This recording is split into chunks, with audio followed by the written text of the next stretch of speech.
Programang ito ay rated SPG, striktong patnubay at gabay ng magulang ang kailangan. Dahil sa mga nangyari ay punong-puno ng sakit at pagkalito ang puso ni Marites. Pero dahil sa nalaman niya kay Mando na si Tanggol ang nakabaril kay Rigor ay tuluyan ng nabulag si Marites.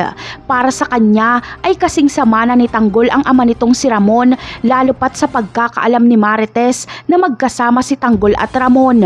Para kay Marites ay tama pala si Rigor simula pa noon. Kaya naman, wala nang ibang pakikinggan si Marites kundi si Rigor. Magiging manhid na ang kanyang puso kay Tinding, Santino at Tanggol. Tanging si Rigor na lang ang kanyang susundin. Mas lalong naging kawawa si Tanggol dahil pati ang sarili niyang ina ay isusuka na siya.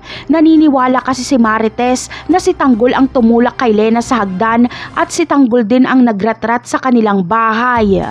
Sa kabilang banda naman ay hindi naaabot si Tinding sa kasal ni Catherine dahil sa sisibakin na siya ni Senyora Bettina.